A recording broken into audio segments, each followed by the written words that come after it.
자, 보신 것처럼 심상치 않은 여당 분위기, 국민의힘 취재하는 손하늘 기자에게 더 물어보겠습니다. 자, 손 기자. 네.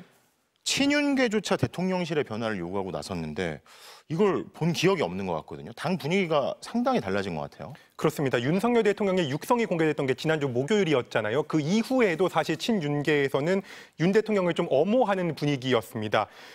주말을 지나고 열린 오늘 최고위원회의에 기자들이 거의 100명 가까이 몰렸는데 도대체 어떤 말을 할지 이런 것 때문에요. 그런데 회의 분위기가 완전히 달라져 있었습니다. 특히 침묵하던 한동훈 대표의 첫 발언에 관심이 쏠렸는데 일단 윤 대통령을 향한 비판 수위가 예상보다 더 셌습니다. 보신 것처럼요. 네. 그리고 친윤계 최고위원들도 한껏 자세를 낮추거나 아니면 대통령실의 조치를 요구하는 등 한 대표와 발을 맞추는 모습을 보였습니다. 직접 들어보시겠습니다. 무거운 책임감을 갖고 당정이 국민의 신뢰를 되찾을 수 있도록 각고의 노력을 기울이도록 하겠습니다. 시간이 지나면 점점 더 강력한 조치를 해야 할지 모릅니다. 지금은 적극적으로 대응해야 할 시기라고 봅니다. 네, 이 최고위가 있었던 이후에 추경호 원내대표가 당내 3선 중진들과 간담회를 열었어요.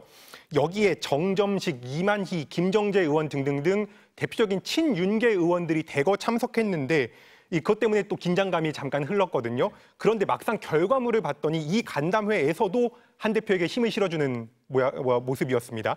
이들은 상황이 엄중한다는 인식을 공유한다. 국민 눈높이에 맞춰서 당과 대통령실의 변화가 필요하다는데 의견을 모았다고 발표를 했습니다. 사실 뭐 특검 요구 이런 거 나온 건 아니지만 한 대표 자체의 발언만 보면 상당히 세진 건 뭐 사실이죠. 근데 보통 한 대표가 대통령실 뭐 이렇게 김건희 여사 문제 강하게 비판하면 왜 친윤계 중심으로 그런 얘기 했었잖아요. 자기 정치하고 있다, 뭐 내부 총질한다 이런 비판을 했었는데 오늘은 그런 반발은 없었나요? 아주 없지는 않았습니다. 당장 한 대표가 작심 발언을 쏟아냈던 바로 그 지도부 회의에서 김민전 최고위원이 이 녹취가 조작일지 아닐지 우리가 알 수 없다. 설령 조작이 아니어도 그냥 덕담한 것뿐인데 이걸로 분란을 일으켜서는 안 된다 하면서 홀로 좀 다른 소리를 한 겁니다. 앞서 소개했던 3선 중진 간담회에서도 한 대표가 용산을 너무 그동안 밀어붙인 데 대한 서운함이 좀 있다. 좀 더 공감대를 형성하고 움직였으면 좋겠다. 이런 아쉬운 소리도 나오기는 했다. 이렇게 한 참석자는 MBC에 전했습니다. 네. 다만 전반적인 분위기는 분명히 달라졌습니다. 친윤석열계 의원들을 취재해보니까 대통령실과의 물밑 대화를 통해서도 국정기조 변화를 설득하고 있다 이렇게 전했습니다. 심지어는 김 여사가 멀리 떨어진 섬 지역에 가서 봉사라도 하면 좀 되겠냐, 해외로라도 떠난다면 여론이 좀 달라지겠냐 이렇게 저한테 오히려 되묻는 의원들도 있었습니다. 멀리 섬 지역으로 나가라, 뭐 해외로 나가라. 그러니까 한반도를 떠나서 부속도서 혹은 뭐 해외로 가라 뭐 이런 건데 그렇게 되묻는 의원이 뭐 친윤계는 아니고 친한계겠죠 아마? 아닙니다. 비한계, 심지어 친윤계에서도 제가 직접 들은 말입니다. 그만큼 지금은 개파 따질 것 없이 별의별 해법을 다 고민하고 있다 이렇게 좀 읽힙니다. 친윤계에서도 그런 얘기가 나왔다면 아무래도 그건 10%대 국정 지지율 때문일까요? 그렇습니다. 그렇게 봐야 할 것 같은데 지난주 국정 지지율 19%가 나온 갤럽 여론조사는 화, 수, 목 이렇게 사흘 동안 조사를 진행을 했습니다. 네. 윤 대통령의 육성 공개가 목요일에 나왔으니까 이 여론조사에는 목요일 단 하루만 반영된 건데도 19%가 나온 거예요.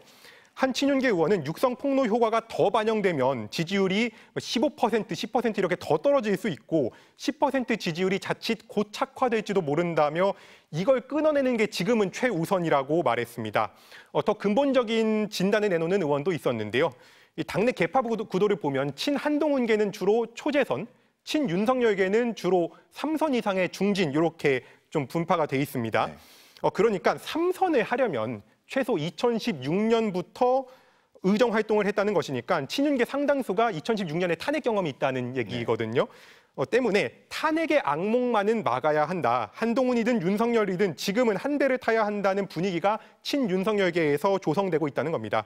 지금은 용산을 방어하기가 좀 난감한 상황이다. 한동훈을 우리가 비판하려 한들 먼저 용산부터 비판해야지 우리도 논리적으로 좀 맞는 것 같다. 이런 반응도 친윤계에서 나왔습니다.